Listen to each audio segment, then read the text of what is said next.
Entre enjeux et défis, une succession d'événements. Une halte sur un fait, une actualité. L'événement qui aura marqué la semaine. L'événement du Sahel. Un rendez-vous hebdomadaire destiné à décortiquer, analyser et commenter l'actualité phare du Sahel. Présenté par Zine Chafaoui.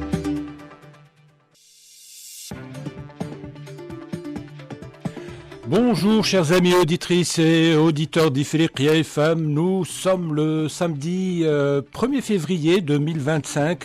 Bienvenue dans l'événement du Sahel, une émission hebdomadaire destinée à décrypter les principaux événements qui ont marqué la semaine africaine. Nous reviendrons dans le numéro d'aujourd'hui sur la crise dans l'est de la République du Congo. Il est intitulé « L'Afrique des Grands Lacs en crise ». La situation sécuritaire dans l'est de la République démocratique du Congo, a continué de se détériorer ces derniers jours, atteignant des niveaux alarmants de violence. Après avoir conquis Goma dans l'est de la RDC, le groupe armé antigouvernemental M23 progresse dans la province voisine du Sud Kivu, où des jeunes volontaires ont commencé vendredi à s'enrôler dans des milices combattant aux côtés de l'armée congolaise en difficulté. Dans ce conflit qui dure depuis plus de 3 ans, la République démocratique du Congo accuse régulièrement le Rwanda de soutenir le M23. L'est de la RDC est déchiré depuis des décennies par les violences de multiples groupes armés exacerbées par le génocide de 1994 au Rwanda. Les affrontements à Goma ont déjà fait plus de 100 morts et près d'1 millier de blessés selon les hôpitaux. Ils ont aussi aggravé une crise humanitaire chronique dans une région où, selon l'ONU, plus de 500 000 personnes ont été déplacées depuis janvier. Alors, pourquoi l'ONU et l'Union africaine peinent-elles à régler la crise qui endeuille l'Est de la RDC depuis des années ? Quels sont les objectifs déclarés du mouvement M23 ? La crise dans l'Est de la RDC peut-elle provoquer un embrasement régional ? C'est ce dont nous allons débattre dans le numéro de l'événement du Sahel d'aujourd'hui. Alors, pour en parler, il y a avec nous Ahmed Kateb, ancien directeur de Canal Algérie, actuellement chercheur en sciences politiques. Ahmed Kateb est également consultant d'Ifriqiya FM. Bonjour Ahmed Kateb. Bonjour Zine Chafaoui, bonjour à tous les auditeurs d'Ifriqiya FM. Toujours ravi de vous retrouver Ahmed Kateb. L'événement du Sahel. Alors, bonjour une nouvelle fois Ahmed Kateb, c'est toujours avec un plaisir que nous vous retrouvons sur le plateau d'Ifriqiya FM, merci beaucoup. Ahmed Kateb, avant de rentrer dans le vif du débat, est-ce que vous pouvez nous rappeler les raisons de la crise qui sévit dans l'est de la République démocratique du Congo depuis la fin des années 2000 et en même temps, d'une paire de coups, nous dire ce qu'est le M23 et quelles sont les revendications de ce groupe. Très bien, donc on va faire un peu de géopolitique et on va remonter un petit peu dans le temps. Donc la République démocratique du Congo, anciennement Zaïre, oui. Plutôt République démocratique du Congo, Congo-Kinshasa, oui. Colonie belge, et qui était... À ne pas confondre avec le Congo-Brazzaville. Tout à fait. Et qui était la propriété privée du roi belge Léopold II. Oui. Donc le Congo, la République démocratique du Congo actuelle, a été tracé dans ses frontières qu'on lui connaît aujourd'hui lors du congrès de Berlin, oui, en 1885. 85, oui. Et bien sûr, tout le monde sait et connaît le drame qui a sévi entre la proclamation de la propriété privée de ce pays au profit du roi belge Léopold II jusqu'en 1908, lorsque le territoire est devenu une colonie de l'État belge et non pas la propriété privée du roi belge. Donc 10 millions de morts, 10 millions de Congolais massacrés par les Belges pour le bon vouloir de leur roi. Oui. Bref, le drame qui sévit aujourd'hui donc remonte à ces contradictions historiques, oui, ethniques et à cette, disons, bizarrerie géographique qui fait du Congo démocratique une sorte d'entonnoir, donc avec un débouché, un petit débouché sur, très petit débouché, quelques dizaines de kilomètres sur l'océan Atlantique, alors qu'il s'étale et s'étend à plus de 2000 et quelques 3000 kilomètres plus à l'est, avec une longueur inégale à l'est vers l'ouest, donc une sorte d'entonnoir. C'est ce qui a fait dire à Mao Tse-tung à l'époque que le Zaïre, le Congo démocratique, Kinshasa, était le ventre mou de l'Afrique. Le ventre mou avec un grand paradoxe, c'est aussi probablement le pays le plus riche au monde. Au monde déjà d'Afrique et du monde, Tout à fait, par rapport aux minerais rares, par rapport aux terres rares, par rapport... il a du pétrole aussi. Le pétrole. Je crois que c'est 2 milliards de barils de pétrole. En plus de ça, une richesse en termes de forêts, de bois, de différents types de bois. Donc, le Congo démocratique c'est une mine à ciel ouvert. Dites-moi si je me trompe, Ahmed Katoub, je crois que c'est le deuxième plus grand pays d'Afrique, après l'Algérie. Après l'Algérie, effectivement, c'est le deuxième plus grand pays d'Afrique de par sa superficie. Donc, et on a cette mosaïque d'ethnie qui fait que l'histoire de ce pays a été très souvent émaillée par des guerres civiles, des guerres entre clans, entre ethnies, entre groupes de population dans les différentes régions du pays. Mais il y a un mouvement de fond qui est linéaire, disons. C'est quand une rébellion éclate à l'est, elle a tendance à aller vers l'ouest pour prendre le pouvoir à Kinshasa. Donc, c'est ce qui était arrivé durant les années 1965-67 avec la rébellion congolaise. À l'époque, déjà, il y avait Laurent Désiré Kabila aux côtés du Che, le Che Guevara, qui avait monté un maquis anti-impérialiste dans l'est du pays. Donc, on se rappelle également de la sécession du Katanga avec le fameux et sulfureux Moïse Tshombe, qui est mort à Alger. Et on a ce mouvement d'est vers l'ouest. C'est ce mouvement qui a coûté la vie et le pouvoir à Mobutu Sese Seko en 97. Exactement. Parce qu'il y a eu une rébellion qui a éclaté juste après le génocide rwandais, donc en 93-94, et ce mouvement armé a poussé jusqu'à Kinshasa pour prendre le pouvoir. Donc, alors le pouvoir central en République démocratique du Congo, anciennement Zaïre, est régulièrement contesté par les groupes armés de l'Est du pays. Oui, parce qu'il y a déjà un clivage ethnique entre les groupes qui dominent la scène politique et les groupes qui vivent, disons, dans l'Est du pays, notamment dans la province du Kivu, nord et sud Kivu, sont tournés davantage vers l'Est, c'est-à-dire vers l'Ouganda, vers le Burundi, vers la Tanzanie, un peu plus au nord vers l'Ouganda, donc, et qui parlent Swahili. de l'Ituri. Tout à fait, et qui parlent Swahili. Donc c'est une langue commune de l'Afrique de l'Est, et qui sont, disons, qui se sentent différents de leurs compatriotes de l'ouest du pays et du centre et du sud. Donc ça fait partie des clivages qui alimentent les tensions récurrentes. Et qu'en est-il particulièrement du M23 qui aujourd'hui fait l'actualité? Alors, si mes informations sont bonnes, le M23 est un groupe qui a été fondé par d'anciens officiers de l'armée congolaise.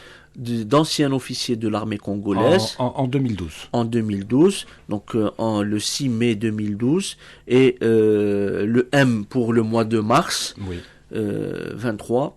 Donc c'est un mouvement qui conteste le pouvoir de Kinshasa et qui se trouve être un mouvement composé de Tutsis, donc l'ethnie dominante au Rwanda, donc et dans l'est de la RDC. Et dans l'est de la RDC, mais donc la jonction est faite avec le Rwanda parce que c'est l'ethnie dominante avec le président Paul Kagame. Alors juste un petit détail, Ahmed Katoub, nous sommes en 2009, Kinshasa, la capitale de la RDC, le pouvoir central, en 2009, décide de passer un accord avec les groupes rebelles de l'Est. Oui. Donc c'est en mars 2009. 2009. Et les groupes rebelles de l'Est décident de reprendre les armes en 2012 et ont décidé d'appeler leur mouvement de rébellion le mouvement M23 par référence à la date de la signature de l'accord de paix entre Kinshasa et les groupes rebelles, d'où M23, d'accord. Alors, ils estiment que le pouvoir central n'a pas, si vous voulez, respecté ses engagements, ou les termes de ses engagements, ou les termes de l'accord.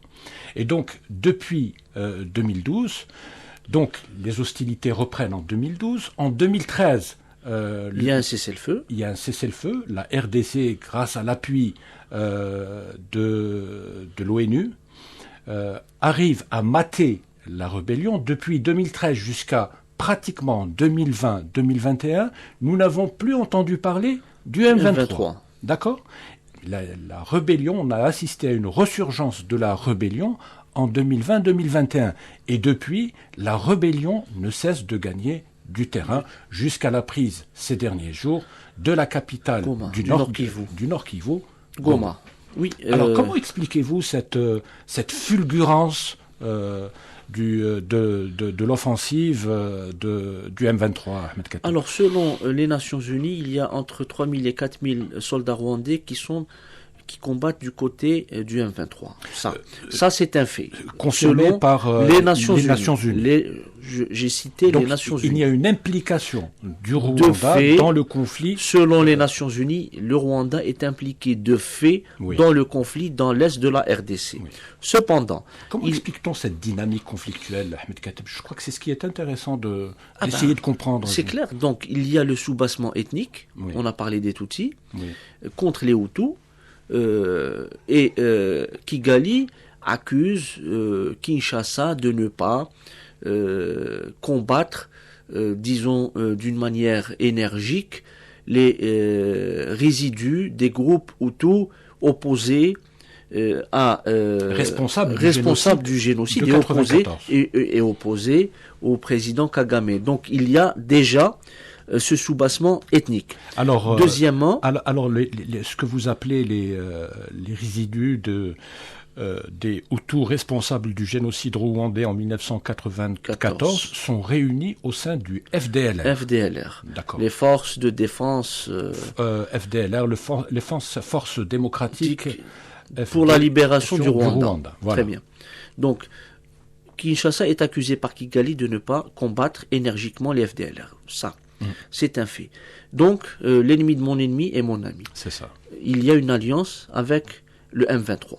Voilà. Et là, le deuxième niveau, c'est un niveau d'ordre géoéconomique, parce que la province, les deux provinces du Kivu Nord et Sud sont riches en métaux et minerais rares, le cobalt, le coltan, le tungstène,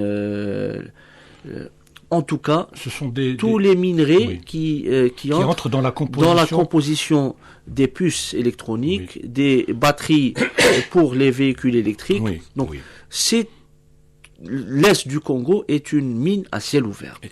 Et ce qu'elle produit est extrêmement important pour l'industrie de la haute technologie. De la haute technologie, la technologie de pointe, le cobalt et l'or. Alors, les Nations Unies, notamment un des anciens inspecteurs de l'ONU sur place, a affirmé il y a une semaine que les ventes en cobalt et en or du Rwanda ont atteint $1 milliard, alors qu'ils étaient de l'ordre de 500 millions de dollars il y a une année pratiquement. Alors qu'ils n'en produisent pas beaucoup. Tout à fait. Donc, l'accusation est directe pour dire que le Rwanda est en train de piller, via les M23, les richesses de l'Est de la République démocratique du Congo. Il y a un mois, pratiquement un mois et demi, en décembre 2024, Kinshasa avait esté en justice le géant Apple pour recel de fonds issus justement de trafic de minerais dans l'Est de la République du Congo avec la complicité du Rwanda. Donc on voit que c'est déjà très imbriqué et qu'il y a, pour rajouter, une vingtaine de sociétés de sécurité privée qui opèrent dans l'est de la République démocratique du Congo, il y a des sociétés excusez-moi, de mercenaires, notamment de Roumanie et de Bulgarie. Il y a l'armée rwandaise qui, par un ancien accord bilatéral avec la République démocratique du Congo, qui peut avoir des droits de poursuite à l'intérieur du territoire congolais. L'armée ougandaise également peut avoir ce droit de poursuite. Donc, l'Est de la République démocratique du Congo est une véritable poudrière, à tout point de vue, et qui risque de déboucher sur une conflagration régionale majeure. Alors, Ahmed Kateb, la communauté internationale n'est pas restée les bras croisés face à cette crise congolaise dont on entend parler maintenant depuis des décennies. Oui. Alors, l'ONU a essayé de trouver des solutions politiques et pacifiques à la crise, l'Union africaine également, la communauté des États d'Afrique de l'Est également. Alors aujourd'hui, nous avons à peu près 2 grands processus qui se sont enclenchés et qui ont pour objectif de trouver donc un règlement à la crise. Alors on a d'un côté le processus de Nairobi et nous avons aussi le processus de Luanda en Angola. Alors où en sont ces processus et pourquoi la communauté internationale entre guillemets sèche sur le problème congolais? Alors, on va commencer par la dernière information, c'est-à-dire la réunion hier à Harare, capitale du Zimbabwe, des dirigeants de la communauté des États de l'Afrique australe, la CADC. Une réunion organisée en urgence. En urgence pour traiter de la situation dans l'Est de la République démocratique du Congo. Donc, les responsables de cette communauté régionale africaine appellent au cessez-le-feu bien évidemment et appellent à une rencontre urgente entre les 2 dirigeants, Félix Tshisekedi du Congo démocratique et Paul Kagame du Rwanda. Donc on est dans une sorte d'amorce d'un processus, mais avec une pression régionale sur les 2 protagonistes. Il faut savoir que lors de pourparlers à Luanda, donc en Angola, en décembre dernier, il y avait question de la signature d'un accord entre les 2 présidents pour régler tous ces différends. Donc, à Luanda, en décembre dernier, les efforts ont capoté parce que le M23, qui était déjà à l'offensive, avait le vent en poupe et refusait de freiner ses ardeurs pour pouvoir au moins capturer Goma et négocier en position de force. Très bien. Il y a 2-3 jours, les forces du M23 ont déclaré que l'objectif ultime était Kinshasa. Attention. Donc on est toujours dans le mouvement d'Est vers l'Ouest. J'allais vous poser une question sur les revendications et les objectifs du M23. C'est ça. Donc pour rester dans les processus enclenchés, donc Luanda a échoué et qui a été jugé non sérieux par Paul Kagame. Il y a le processus de Nairobi qui essaie un petit peu de déblayer le terrain pour essayer d'amener tous les protagonistes, les groupes armés, vers une sorte d'entente et décréter lors d'une grande conférence un cessez-le-feu dans tout l'est du territoire. Donc, il faut dire que entre dimanche et lundi, le président kényan a appelé à une rencontre au sommet en urgence à Nairobi entre Kagame et Tshisekedi. Une rencontre qui n'a pas eu lieu, bien évidemment. Donc, il y a des processus qui sont enclenchés, mais il y a des forces plus puissantes, plus fortes, qui empêchent justement les protagonistes de s'asseoir autour d'une même table et de trouver un compromis. Et c'est ce qui fait dire aux analystes que le conflit en République démocratique du Congo est un conflit par procuration. Très bien. Alors, Ahmed Kateb, revenons juste au processus de Nairobi.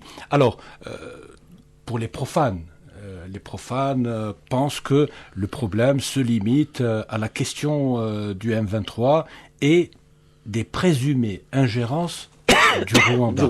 Or, le problème est beaucoup plus profond que cela. Le processus de Nairobi est intéressant dans la mesure où il est clair sur la difficulté du conflit au Rwanda. On apprend, Ahmed Kateb, ceci pour apporter un peu d'eau à votre moulin, on apprend grâce à ce processus de Nairobi qu'il y a en réalité 266 groupes armés qui se disputent le terrain dans l'est de la République démocratique du Congo. Alors, les groupes étrangers extérieurs à la RDC, en fait, ils ne sont pas très nombreux, ils ne sont qu'au nombre de 14. Alors, il y a des groupes originaires du Burundi, d'Angola, d'Ouganda plutôt. L'Ouganda. On peut présumer qu'il y a peut-être des groupes originaires du Rwanda, mais c'est pas certain. Mais on se rend compte aussi que la situation interne à la RDC est extrêmement explosive. Donc vous avez 252 groupes locaux qui font la concurrence pour le contrôle des territoires et des mines. Et des richesses. Et des richesses. Donc même à supposer que l'on ait réglé le problème du M23, resterait la kyrielle, la constellation de groupes armés locaux qui aujourd'hui ne veulent pas désarmer.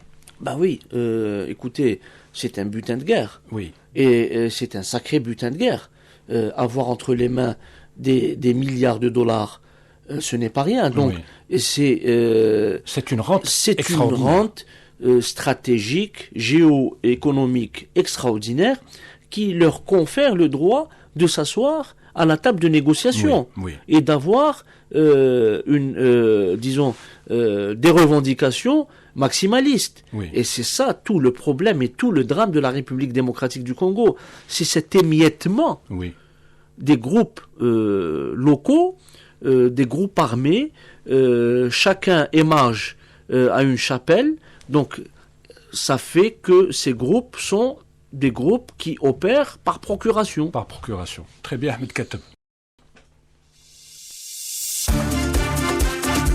L'événement du Sahel.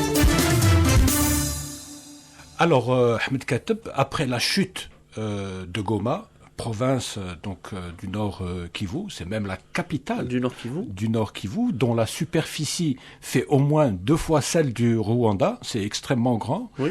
Alors, est aux mains du mouvement M23 et des forces armées, disons-le, rwandaises, puisque tout le monde en parle, y compris l'ONU et le Conseil de sécurité de l'ONU, dans l'est de la République démocratique du Congo. Alors, le chef des opérations de paix de l'ONU s'est dit hier, vendredi, préoccupé par l'avancée des rebelles vers Bukavu, qui est la capitale du Sud Kivu, la capitale donc du Sud Kivu, qui fait craindre, selon lui, une escalade régionale. Oui, parce que à tout point de vue, on peut rapprocher cette capture fulgurante et spectaculaire de Goma de la chute d'Alep en Syrie. Goma, c'est 1 million d'habitants. C'est 1 million d'habitants. C'est extrêmement grand. 1 million vers 2 millions d'habitants, plus 1 million de réfugiés bloqués entre Goma et la frontière du Rwanda. Il faut rappeler aussi que le M23 contrôle une grande partie de l'Ituri aussi. Tout à fait, plus au nord. Plus au nord, qui est à la frontière avec l'Ouganda. Avec l'Ouganda. Donc ça rappelle la chute spectaculaire d'Alep en Syrie. Donc en quelques jours, c'est comme si des dominos tombaient et de proche en proche, les mouvements gagnaient en puissance et en territoire. Et c'est ce qui arrive pratiquement au Nord Kivu. Donc fin décembre, il y a l'escalade. Et moins d'un mois, donc à partir de mi-janvier, vers le 20 janvier, il y a eu l'attaque fulgurante sur Goma, et les combats, puis la chute de l'aéroport, de quelques quartiers, puis de toute la ville. Ahmed Kateb, avant de parler justement de l'offensive du M23 vers Bukavu, qui est la capitale donc du Sud Kivu, quelle est actuellement la situation à Goma? Il semblerait que la situation se soit stabilisée, qu'on entend moins de crépitement d'armes légères. Oui, il y a une sorte de résignation de la part de la population de Goma qui essaie de revivre, de sortir pour subvenir à ses besoins quotidien. Donc, il y a un nouvel état de fait. Oui. Donc, Goma n'est plus sous le contrôle de Kinshasa, Oui. elle est sous le contrôle du M23. Et donc, les habitants de la ville, et c'est tant bien que mal, il faut dire qu'il y a pratiquement 500 000, un demi-million Oui, oui. de réfugiés déjà, C'est énorme, oui. et des centaines de militaires congolais qui se sont rendus et qui sont parqués dans des casernes de la mission des Nations Unies. Oui. Donc, il y a d'autres militaires qui se sont rendus, mais en territoire rwandais. Oui. Donc, on voit que c'est chaotique, évidemment. On découvre qu'il y a une société militaire privée roumaine qui a décidé de fuir aussi vers le Rwanda. Vers le Rwanda, il y a une autre société privée bulgare, Oui. donc plusieurs sociétés privées d'Europe de l'Est qui font dans le trafic d'or, Oui. trafic de cobalt et d'autres minéraux rares. Et l'or est acheminé par Kigali vers Dubaï. Ah, le marché de l'instabilité dans l'Est profite beaucoup aussi aux sociétés militaires Privées. Oui, Tout oui. à fait. L'instabilité fait On des affaires des sociétés des SMP. Et on le voit un peu partout en Afrique, Exactement. notamment au Sahel, malheureusement. Et malheureusement, exactement. Et donc maintenant, il y a une offensive en préparation en direction ou contre la région de Bukavu, qui est donc la capitale du Sud Kivu. Du Sud Kivu. Et Selon l'ONU, il est fort possible que la ville sera prise dans très peu de temps, hein, quelques jours. Tout à fait. Ils sont à 60 km. Le M23 est à 60 km de Bukavu. C'est maintenant le M23 qui est aidé par des partis extérieurs, Oui. essaie de gagner en territoire, essaie de gagner en terrain et en ressources Oui. minérales et naturelles pour pouvoir monnayer et pour pouvoir acheter des armes, pour pouvoir engager des mercenaires, etc. L'objectif, si vous voulez, a été proclamé hier, avant-hier, Oui. par un des chefs du M23, c'est-à-dire capturer carrément la capitale Kinshasa et renverser le pouvoir. Donc, on est dans une sorte de remake de l'épopée de Laurent Désiré Kabila. Donc nous ne sommes pas dans un mouvement de désescalade, mais bien au contraire, nous sommes dans un mouvement d'escalade. Il y a de fortes craintes par rapport à ça et on n'arrête pas une dynamique gagnante, disons-le. Gagnante, oui. Tout à fait. C'est stratégique. Si le M23 s'arrêtait en si bon chemin, Oui. donc occuper Goma pour négocier, sa négociation serait, disons, dépréciée par rapport à ce qu'il pourrait négocier en ayant déjà le Sud Kivu, en ayant peut-être l'Ituri, Oui. ou en se déplaçant davantage vers l'ouest pour capturer d'autres territoires de la RDC et créer un État dans l'État, créer une autre autorité, D'ailleurs, une c'est ce autre qu'ils sont en train de légitimité, faire à Goma. une autre légitimité pour asseoir leur pouvoir. Ahmed Katoub, il apparaît clairement que l'objectif prioritaire du M23 et de son sponsor, ou de ses sponsors, à la fois à l'intérieur et à l'extérieur, est d'avoir la tête de Tshisekedi. Alors, même si le M23 ne parvient pas à Kinshasa, la pression induite par le M23 pourrait être à l'origine d'une grave crise politique à Kinshasa. Et Tshisekedi commence à être contesté, y compris dans ses propres rangs. Oui, Tshisekedi, bien sûr, il faut le rappeler, est le fils d'Étienne Tshisekedi, Oui. l'un des plus importants, des plus charismatiques opposants déjà à Mobutu, Oui. durant la dictature du Zaïre, Et que le M23 avait défendu. que le M23 avait défendu, et Tshisekedi fils, donc Félix, qui est devenu président de la République démocratique du Congo en 2019, après un long règne de Joseph Kabila. Qui ne désespère pas de revenir au pouvoir, Ahmed Katoub. Why not? Pourquoi pas? Et on voit que Tshisekedi avait au début eu des relations très cordiales avec Kagame. Oui. Il avait visité un mémorial dédié aux victimes du génocide du Rwanda. Kagame lui-même est venu à Kinshasa en 2020, je crois. En 2020, et il a assisté même aux obsèques d'Étienne Tshisekedi, Oui. donc le père de Félix, le président congolais. Donc on voit qu'il y avait une amorce, disons, des rapprochements entre les deux hommes et les deux pays. Mais tout d'un coup, il y a quelque chose. Des deux. Il y a un parties. raidissement et chacun s'est braqué de son côté et on en est arrivé à cette situation chaotique, catastrophique pour la région. L'un des facteurs de blocage réside aussi dans le fait, Ahmed Kateb, la panne du processus à la fois de Nairobi et de Luanda s'explique en partie par le refus aussi, Ahmed Kateb, de Tshisekedi de négocier et de discuter avec le M23, qui est fondamentalement un mouvement congolais, oui. Même si il est composé à majorité de Tutsis, mais ce sont des Tutsis congolais. Et c'est ça peut-être le problème, c'est le soubassement ethnique qui fausse la donne et qui obère toute évolution politique. Le raidissement du président Tshisekedi par rapport au M23 peut s'expliquer par ce facteur-là. Il y a également une question de leadership. Oui.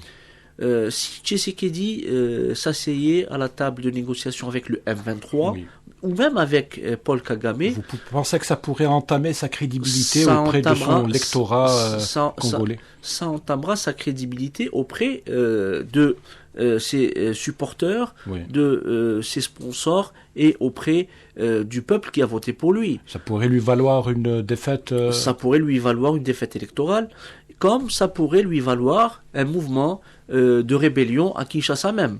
Attention, c'est très volatile, la situation est très fragile. Disons-le, la République démocratique du Congo, combien même il y a eu des efforts pour reconstruire l'État, il y a toujours cette fragilité, et cette fragilité qui est alimentée par une distorsion ethnico-politique et territoriale qui fait que le pays reste toujours fragile au fond. Oui. Ahmed Kateb, il y a aussi la problématique des FDLR au Rwanda. Alors ce sont d'anciens officiers rwandais, Hutus, responsables du génocide de 1994, qui se sont réfugiés en République démocratique du Congo et qui aujourd'hui non seulement ils ne sont pas inquiétés par Kinshasa, mais ils utilisent aussi l'Est de la RDC comme base arrière pour tenter de déstabiliser le Rwanda. Le Rwanda qui commence à peine à penser ses blessures et à oublier l'épisode du génocide de Rwanda. Peut-être que de l'autre côté aussi, Kagame craint de voir Tshisekedi utiliser ce groupe, la carte du FDLR, pour entraîner le Rwanda dans une spirale extrêmement dangereuse. On est dans une configuration binaire. Il y a un problème de confiance entre les deux hommes, les deux hommes et puis les deux États. On est dans un problème binaire. Le M23 et les FDLR peuvent se neutraliser. Parce que si on neutralise les deux, on va un petit peu éliminer les causes profondes de la mésentente entre Kinshasa et Kigali. Donc, est-ce que la communauté africaine, est-ce que la communauté internationale pourra amener les deux dirigeants, Kagame et Tshisekedi, trouver des solutions systémiques, donc éradiquer les deux mouvements, ou les causes qui ont généré les rébellions respectives, pour pouvoir pacifier toute la région. Et c'est ça l'enjeu, et peut-être c'est ça le véritable challenge. Alors, Ahmed Kateb, il y a un aspect du problème qu'il va falloir discuter, c'est ce risque justement d'une escalade régionale. Alors aujourd'hui, nous avons parlé des raisons du conflit, de la crise entre Kinshasa et Kigali. Et aujourd'hui, cette rivalité entre ces deux pays peut entraîner toute la région des Grands Lacs, ou l'Afrique des Grands Lacs, dans une guerre dont il sera difficile de se relever. Oui, malheureusement. il y a fort à craindre. Déjà que la situation est très complexe au Soudan, un peu plus au nord. On est également dans des conflictualités latentes au Sud-Soudan, Oui. en Éthiopie, Oui. entre le pouvoir central et le Tigré, Oui. la Somalie qui reste un État failli. Il y a une autre volatilité en République centrafricaine. Oui. Oui. Et il y a une fragilité dans toute la région qui va de l'Angola avec l'armée du Seigneur jusque dans les Grands Lacs avec donc les FDLR, le M23 et la Kyrielle Oui. de Oui. groupes rebelles. Donc on est dans une véritable poudrière. Oui. Et cette poudrière ne peut être désamorcée qu'à travers un processus politique doublé d'un processus économique et social pour pouvoir endiguer et éradiquer les causes profondes Oui. de la conflictualité. C'est une région chrysogène, donc qui génère automatiquement des crises. Attaquons-nous aux racines profondes de ces crises pour une bien meilleure répartition de la richesse, une bien meilleure gouvernance locale.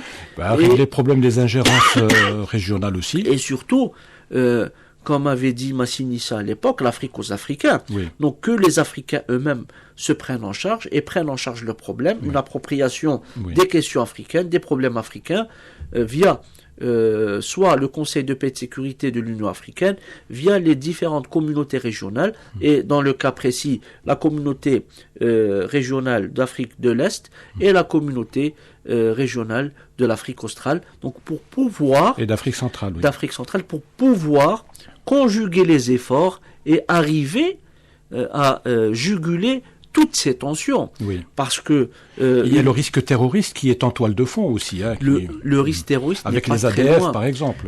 Le risque terroriste n'est pas très loin, que ce soit au nord, Oui. au sud, et même jusqu'au Mozambique. Donc, on est dans une zone qui risque potentiellement, si elle n'est pas prise en charge très rapidement, de devenir une des grandes poudrières de l'Afrique aux côtés de la région du Sahel. Donc il faut désamorcer urgemment ce conflit pour pouvoir régler le problème. En plus, vous avez commencé par dire en début d'émission, Ahmed Kateb, que la RDC était considérée un peu comme le ventre mou de l'Afrique. Tout à fait. C'est vraiment un paradoxe.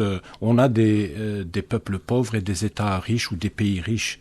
Malheureusement, c'est un phénomène que l'on retrouve un peu partout en Afrique. On retrouve un peu partout. Et puis, la démographie congolaise est une démographie galopante. C'est l'un des 7 pays les plus... peuplés. Pas peuplés. Oui, en termes de fécondité. Oui. C'est l'un des 7 pays les plus féconds au monde. Et le pays a gagné 35 millions d'habitants en 20 ans. Oui, donc, c'est dire que le Congo démocratique, c'est le premier pays francophone avant la France. Avant la France, faut-il le rappeler. Oui. Et donc, pour pouvoir juguler ça, c'est un problème de fond que les Congolais et les Africains doivent régler. Un pays qui reste aussi en partie une zone d'influence sous influence française. Pas tout à fait française, disons occidentale. Élargissons le spectre. Très bien. Merci beaucoup, Ahmed Kateb, pour toutes ces analyses, ces éclairages. C'est un plaisir. Du coup, nous comprenons un peu mieux cette problématique de le conflit qui touche la RDC. Merci beaucoup, Ahmed Kateb. Nous espérons vous retrouver la semaine prochaine pour une nouvelle problématique africaine. Merci, Ahmed Kateb. Alors, c'était le mot de la fin, chers amis auditrices et auditeurs. Nous vous donnons rendez-vous la semaine prochaine, même jour, même heure, pour un nouveau numéro de l'événement du Sahel. En attendant, vous pouvez continuer à nous écouter sur Internet. Pour cela, il vous suffit simplement de télécharger notre application sur Play Store. Vous pouvez également nous suivre sur notre page Facebook, la page Facebook d'Ifriqiya FM. Alors, je rappelle que cette émission a été préparée et présentée par Zine Cherfaoui, votre serviteur. Elle a été réalisée par Aisha Zina Hammer. À la console technique, il y avait Sid Ahmed. Au streaming, Moad et Halim. Alors, merci à toute l'équipe. Bonne écoute avec la suite des programmes d'Ifriqiya FM. Au revoir.